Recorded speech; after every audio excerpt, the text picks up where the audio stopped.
Well, hello and welcome to the Ramon Foster Show, brought to you as always by our friends at the Get-Go Cafe and Market, where it's Substravaganza month. All kinds of great deals on subs and wraps available online, and I would specifically check out the deals that they've got going online.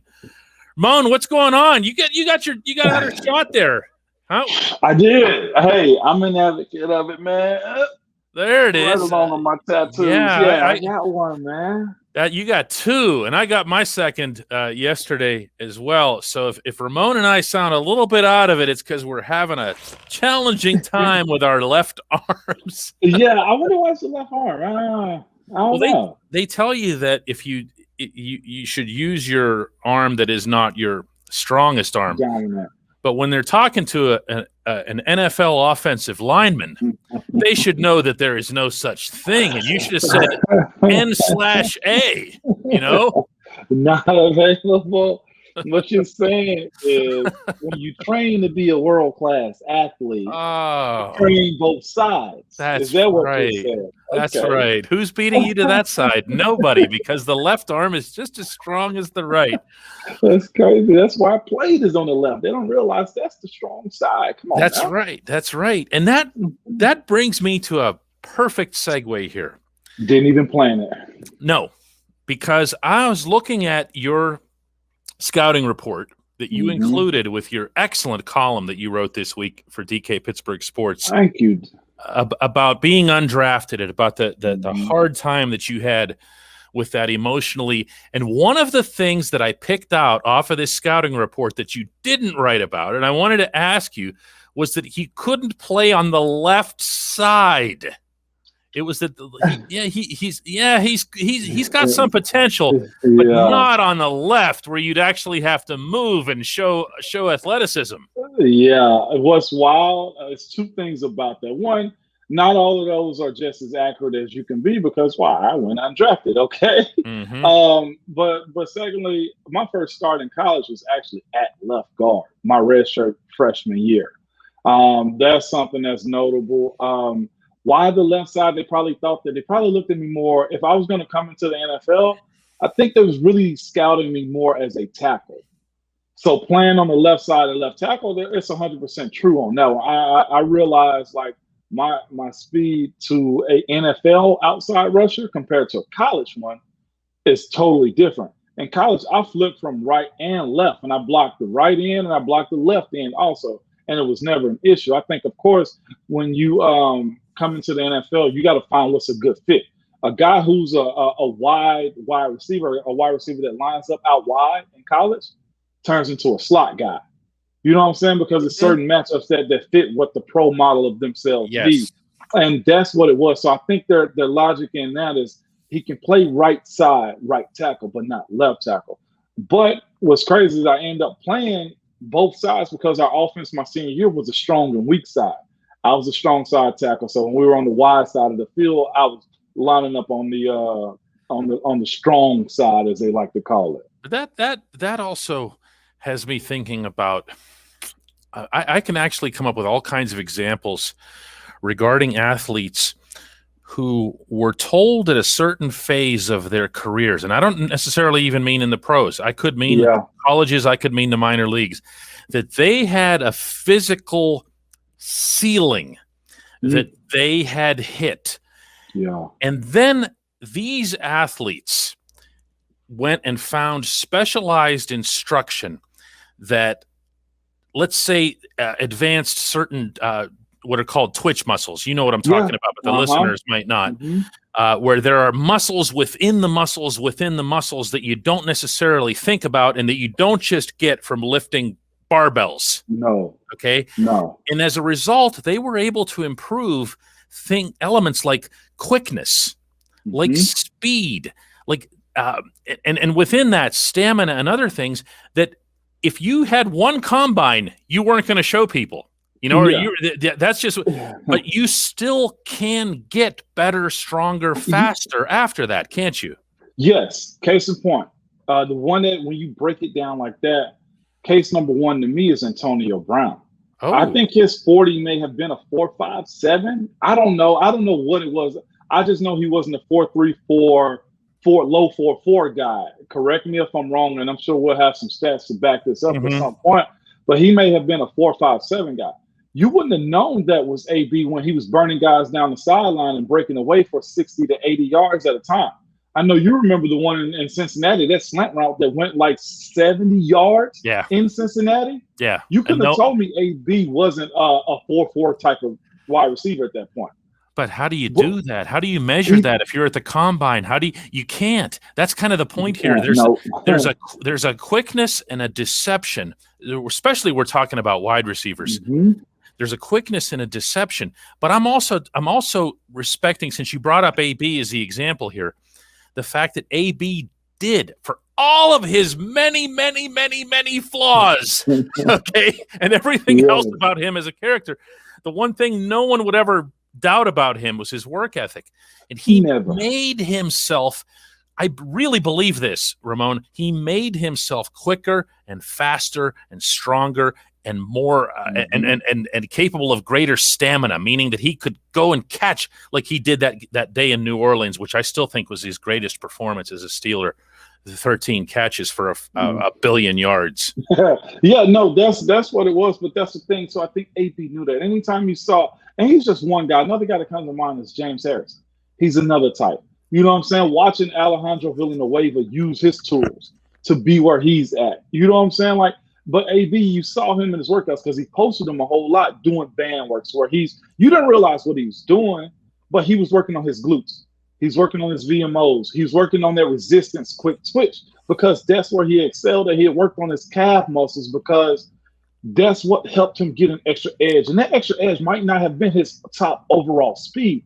It may have been his start from goal line, from the line of scrimmage to 7 yards, okay, to where his speed may have been line of scrimmage to 5 yards. That's interesting.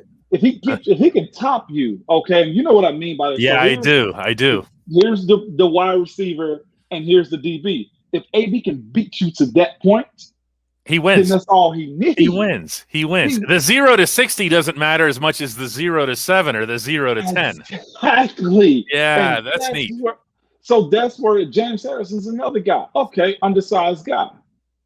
How does he stay in the league? One, he got stronger. Why? Because if I'm built the way I am, meaning I'm not a vertical type of guy, a tall guy, then guess what? I got to get stronger. Okay, now I got to break you down and bring you to my size. That's what James Harrison realized. Like, if you're going to put your arms out on the shorter guy, well, look at the tape on James Harrison. He got strong enough and quick enough to where he would get your right arm or left arm and drag you with him because then he made you bend and he turned. So I'm telling you, it seems easy when you see the work being done as far as on game day, but there are so many doggone steps, DK, to get to that. Yeah, man, it's intricate, but it's also great that guys study themselves and realize, like, man, I got to work on this. Well, see, that's the thing, and we're going to take a break here, but the I guess the point that I wanted to make more than any, Ramon, here, and you're obviously supporting it, is that you aren't necessarily who you are in perpetuity. You know, even physically, I hear these 40 times, and I hear these other, and he deadlifts this and he does that, and they're quantifying everything that they can. You still can become more than that. 100%. And to that point, the guys that stay around, you're not the same guy your rookie. No, I'll say you better not be the same guy your rookie year as you are in year 5. You know what I'm saying? Like, just a quick one real quick before we go to the break. Minkah Fitzpatrick came in and lit the world on fire in Pittsburgh. And then the world found out we got to watch Minkah. Yep. We better watch Minkah. Then his picks dropped down a little bit, but the production is still there because you understand there's other guys that eat like Terrell or Cam Sutton or Mike Hilton or Joe. Like, it goes in different ways because he's evolved more as a player. Now it's not just me, it's other people eating off of me too. When we come back, Mike Tomlin's extension. Welcome back to the Ramon Foster Show. Ramon, Mike Tomlin, as you know, signed a 3-year extension this year. Before we get into any of the football aspects of that, I'm infinitely more interested in what you think about that from a personal level. He's been at this a long time, and the body and the mind can wear. That is a stressful, demanding job. Yeah, it is. It's a lot to take on. Again, through all the things that we've been through just under his tenure, the wins, the losses, the playoffs, just all of those things, the 2 Super Bowl visits, the franchise quarterback, it's a lot to manage. And you got to think a lot of coaches probably would have either been fired behind it already, or their feet at least will be hot before the seat would. And here they are, man, giving Coach Tomlin an extension. I think it says a lot about the Steelers organization, the longevity of I guess the mindset of longevity when it comes down to culture. And I tweeted out something a couple of days ago about, this guy is just good, and the different personalities, you want to talk about personally, the different personalities you have to deal with. We know a lot of the stuff that's going on because, heck, it became public knowledge of what went on inside of our locker room and outside of the locker room. And still, even through all of that, he's been a steady force of keeping everything on the tracks, whether you like how it looks sometimes at the end of the year or not. I was recently just challenging a Twitter follower not too long ago about, well, name me a better coach that could handle all these situations. Give me options. Like, I'm all for if there's somebody better. Heck, that's the way your world works. Mine does too, okay? There's change because you got better options, and they couldn't. So I think it says a lot about him personally on how you manage just different waves of inheriting a team that's older, getting it younger, got older again, and now he's about to be in another young phase and sometime soon, especially if this is Ben's last ride, Yeah, no question about that. But do you think that is this like a second wind for him? I mean, did you ever get the sense that maybe he was getting a little bit tired, a little bit whatever, that this is starting to – I mean, this is – I'll say it again. It's a high pressure job.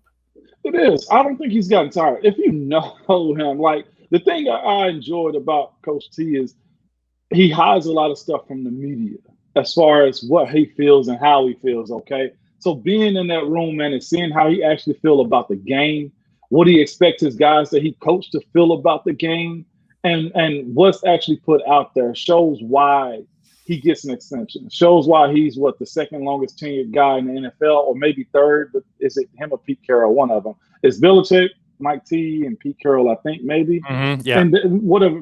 But I don't think he gets tired, though. When we have days where we got to practice on Christmas or play on Christmas, or we got to, be at the facility on Thanksgiving, or all of the holidays that come up, only thing that I've ever seen him give guys breaks on is if there's been a death or if there's been a birth.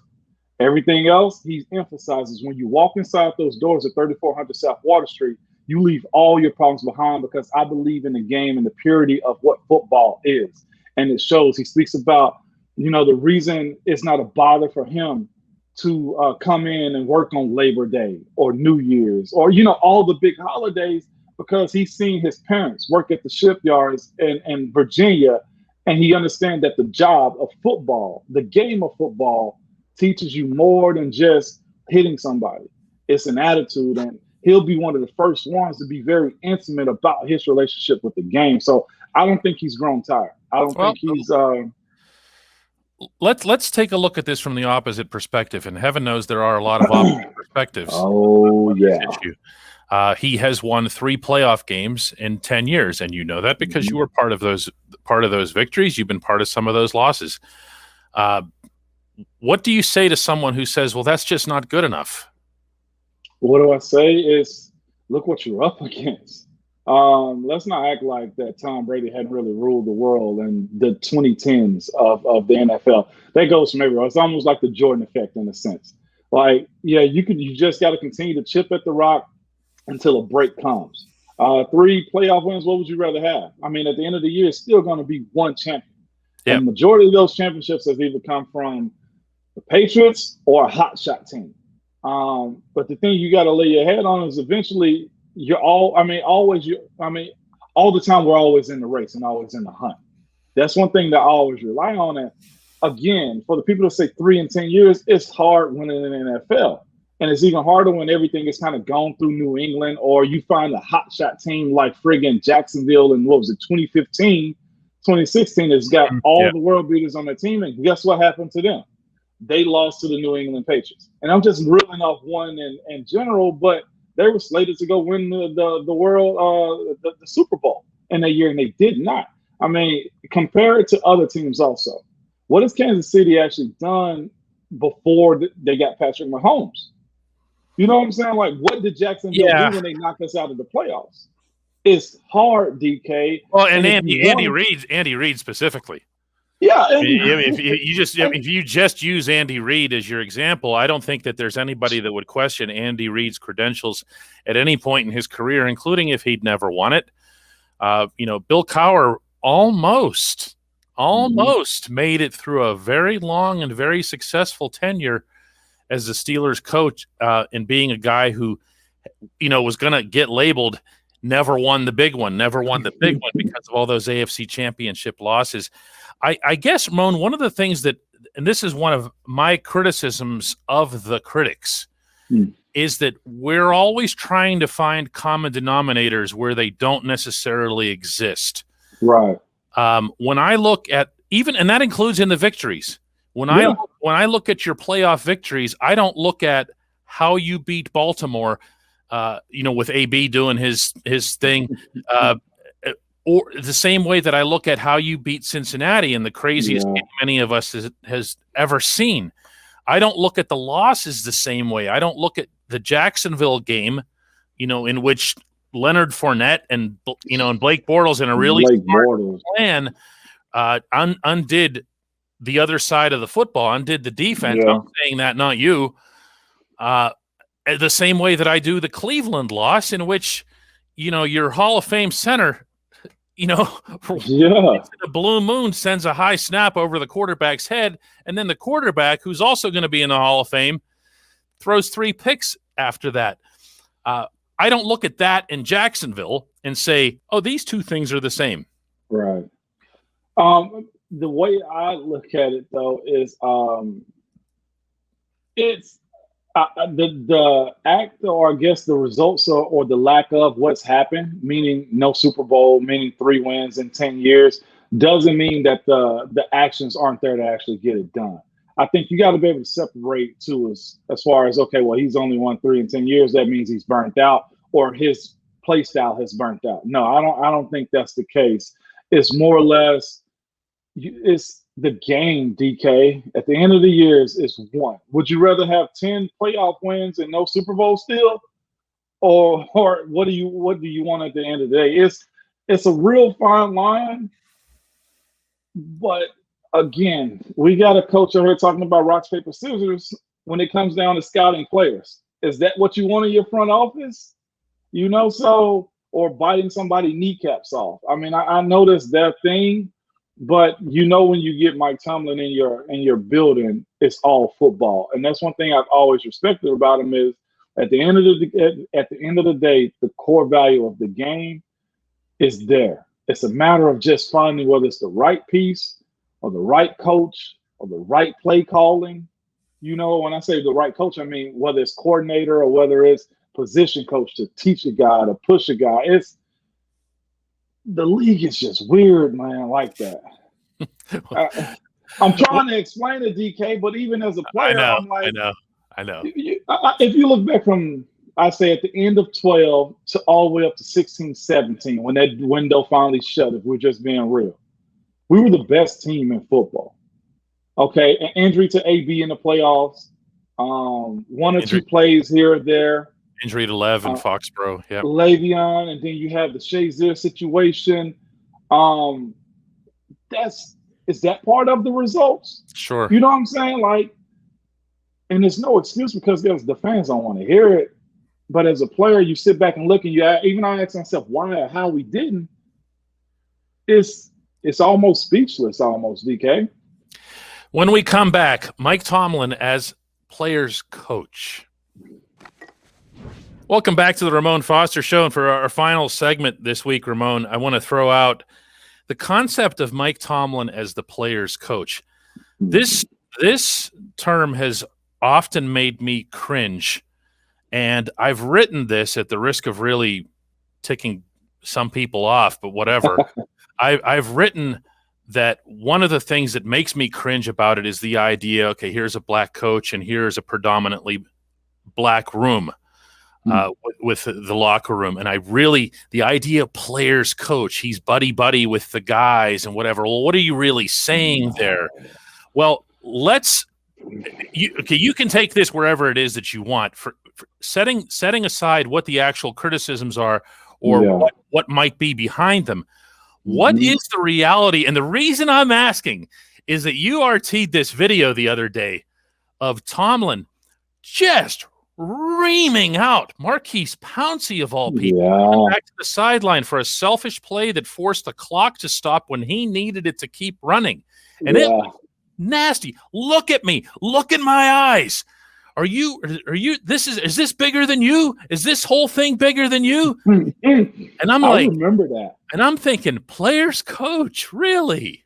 I remember that situation. Pounce got into a fight, okay, on the field. And the reason I retweeted that video is because the respect factor, again, when you talk about the game, he respects the game. And I'll say this in the respect of the game, he knows how to go about and treat players too. You get respect and you demand respect. You give it and you demand it also. And that's where he was. So when you talk to a guy like Maurkice, okay, and that may have been during Mike Wallace was on the sideline right there. So it may have been like 2011, 12, 13, 2011, 12 or something like that. So this is a mature Maurkice Pouncey too, I think at the time, man. And just hearing him speak to a guy like himself, and like when Pounce walked into the building, he was starter number one. Everybody else didn't know it, but he was. He was culture builder number one as far as the way we're going to play this game as a whole, offense and defense, man. So for him to go at a guy like that in an intense moment and emphasize, again, where we are with the game, I think when you say players coach and the respect factor, and he's buddy and all that BS, man, if you're around him, I've always described Coach T as the uncle that'll let you come to his house and be in the pool and kick it. But you better not go in the liquor cabinet. You better not break nothing. And the police better not ever come to the house, because the moment you do, it's doom and gloom. We've been in that building, man, and walking around like this, like not want to look at anybody. The meetings are quiet, all because of one guy, and it's Mike Tomlin. Okay, what you see as far as his laughing and his relationships with guys is just that. I don't think it's wrong for a coach to have relationships, because if I know you and you know me, then this is also the part of him that kind of then he knows what gets you going. He knew he could speak to Maurkice like that because he knows what get Maurkice going, because he knew Maurkice values the game the same way he does. That's the reason they drafted a guy like him. That's the reason they would bring a guy in like me and keep me there, because he know what I value as a football player, first and foremost. And with the labeling of players coach, though, too. Again, you mentioned like the black guy with a majority black locker room and just building. I feel like Andy Reid is a player's coach. I feel like Sean McVay is a player's coach. I feel like Pete Carroll is a player's coach. Okay, who else am I missing? What about Harbaugh? Harbaugh is a player's coach. I'm thinking. He was actually the first that came to mind even before Andy Reid. Maybe because we see him so much more often and deal with him more often. But I see Harbaugh's interactions, and I had to cover once a full straight week of Ravens in Owings Mills at their practice facility in advance of a playoff game. So I got to see more of them than you would just see like on a Sunday. And how he is with guys, including away from the camera and stuff like that. And no one wants to hear this, but he reminds me a lot of Tomlin, and that you know what I'm saying? He's like, no, like I'm sure everybody's cringing when they hear this because he's the enemy and everything, but they have a lot of similarities.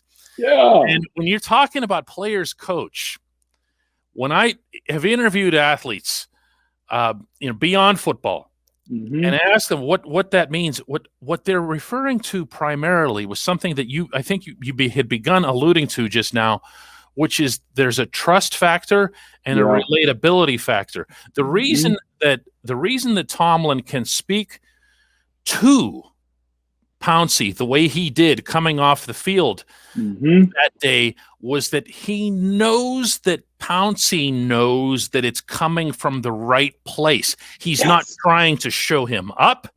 He's not trying to make it onto NFL films and show everybody what a tough guy he is. He knows it's coming from a genuine place where they have, as you said, a common concern, a common goal. Okay, so this is the other side of a non-player's coach, okay? I guess people look at Belichick as a guy, as a non-player's coach. And you know, his system and how he's done everything in the championships and whatnot. I think we realized this a little bit, that it was a good bit of Tom Brady and how special he was. I think we realized that the defense, which they went out and went shopping this offseason to get the guys that they feel like can win the game. So it's probably more of a system of them doing something besides him. Or would you rather have, let's say, I'll just drop Tom Coughlin, who I heard guys that have played for him just despise. And I think would people rather have the locker room miserable and dead and undone when, in the end of the day, how many championships did Coughlin get in New York? Was it one or it was two? It was one or two. I don't know. I think but either way, some coaches coach two different ways. All right. Sometimes you get to know your players and they know you and they want to go all out for you. Or you coach them up to hate you so that they gel together and win in spite of you. There's some of that too. That's a different approach. Yeah. Both of them you're winning. Coughlin won. Mike Tomlin also won. Okay. Who's another hard A type of coach? You look at Bruce Arians, who's a guy that kind of plays both sides of it, really. Well, I mean, one of the most famous examples of it in all of sports was Herb Brooks and the Miracle on Ice team. I mean, Herbie coached that group of college kids to hate his guts. Yeah. You know? And he wanted them to unite, whether it was against him or eventually against the Russians. So, so whatever, Yeah, whatever works. But when you're dealing with grown men and I'll say this too, you bring in and you draft a certain type of guy. Okay. And I feel like, that Belichick, they draft a certain type of guy. Harbaugh draft a certain type of guy. Yep. Coach Tomlin and Kevin Colbert draft a certain type of guy. The type of guys they draft are only fit for that type of treatment that they want or they want to see out of guys. Okay. So if Mike Tomlin knows I'm drafting a guy that's probably more self-motivated from himself than for me, then guess what? I'm going to do what I can to find out what gets him going even more. Yeah, so if you see me talking to a guy. Yeah, that's actually the other thing. When you talk about players coach, I'm sorry, Ramon, I just wanted to jump in. You're good. Go ahead. I wanted to throw in real quick, Jordan Dangerfield's a guy that jumps out, not somebody that Steelers fans generally talk about, but if you see Mike Tomlin's relationship with Dangerfield, it's beautiful. It's the stuff that it's like somewhere between a sitcom and a rom-com. Oh my gosh. But he has gotten the absolute maximum out of Jordan Dangerfield's capabilities on a football field. And another one is Mike Hilton, where he saw what would push Mike Hilton. Oh, I know, you know what I'm talking about, but and Hilton, after every tackle, looking over at the sideline and yelling out, too small. And who is he yelling at? His head coach. Because he knows that guy, and their relationship is more, all right, little fella, what you gonna do? Yeah. You know what I'm saying? Now, he might say it. So that's probably how he will say it, right? In an urban type of way, if we're being real, okay? Yeah. Because he's relating to the guy that he know, all right, little fella, what you gonna do? And that's his mind. So what would you rather him say, little fella, what you gonna do? Or, hey, little small-ass guy, what you gonna do today? You this, and this? Yeah. Heck, you see him? But he know what gets Mike going, okay? Now, really, there was an article that just came out. I don't know who wrote it, and I want to give him credit. But there was a guy who was in Pittsburgh that came in with me. Took the top off of all defenses. Number 17, Mike Wallace. Mike Wallace left Pittsburgh and went to Miami. Was it Minnesota? And the place that we love and we hate too, because it's a love-hate relationship, Baltimore. Mm-hmm. Okay? And what did Mike say if you saw the comments? When you're in Pittsburgh and you play under Coach Tomlin and then you play with the Steelers, when you leave, you realize there is no other place like the Pittsburgh Steelers. I'm, paraphrasing what he said, but Mike Wallace was gone to 3 different places after he left Pittsburgh, Pennsylvania, Western PA, under the same coach that I continued my career under. And Mike said, I want you to know there is no other place I'd rather play at other than Pittsburgh, Pennsylvania. So if you want to talk about players coach, well, he played for a coach in Miami. I think he went to Minnesota, and then he went and played for another guy that got a Super Bowl II in Harbaugh. If that doesn't push Mike Tomlin up, yeah, I don't know. I think that's the broader point here is that I would say is that players coach isn't a negative. You know what I had a college coach say to me, and this is a level down, and if you're dealing with more kids than you are adults, but I think we'd all like to think that there's a lot of kids in the NFL too, as I've never grown up. But he said, the way I recruit kids these days, I don't care if I got to do the antics of social media. The athlete has changed. The way I got to approach them is different too. So if that means me doing a TikTok with them, if that means me learning whatever song they like, and that's me being able to relate to my guys so that they see that I buy in with them too. So what does that make him? A player's coach or a guy to realize, look, I got to take a different approach to reach these kids. Yeah. I'll tell you what, I'm with something that you said early on, which is that you know what you have in Mike Tomlin, and there's always a risk when you make, not that anything like this is in the offing to say the least, but if you ever make a coaching change, you're starting clean.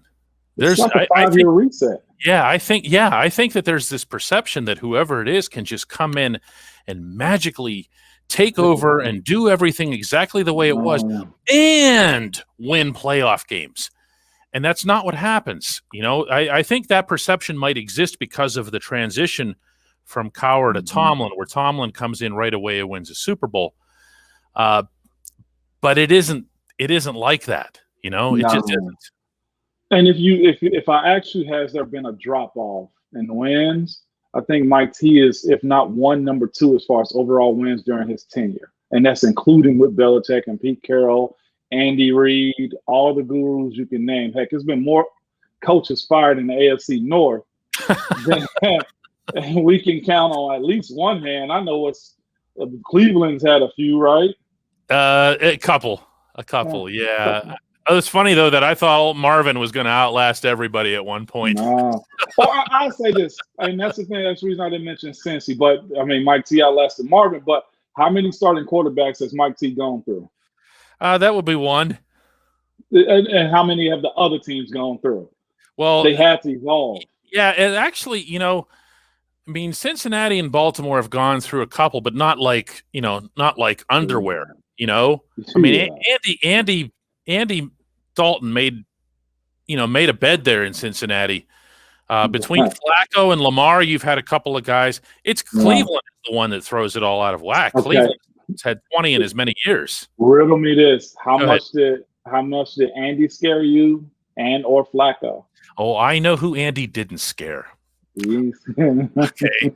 Listen, one of the things that you get from being a reporter in a locker room and players telling you stuff is who Andy didn't scare. And it was the members of the defense of the Pittsburgh Steelers.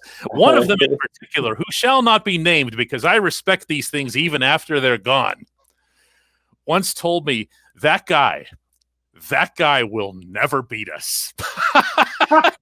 And I said, why? And he said, his response was, because we've seen that look in his eyes. And I went, wow. Now, answer me this. Go ahead. How do you even formulate a team that even attack like that? It starts with coaching, man. Yeah. You formulate a culture. You sustain it. And at some point, whether y'all want to get rid of him or not, he's going to crack it with somebody if he's fired or not retained. Mm-hmm. That his door is going to be knocked down to get in somebody else's locker room. Oh, yeah. No question about that. Ladies and gentlemen, this was the Ramon Foster Show, brought to you by the Get Go Cafe and Market, where they have substravaganza going on all month. Either head out to Get Go and check out the deals on subs and wraps, or there are even better deals if you check online. Ramon, thanks. We'll do it again next week. Absolutely, DK.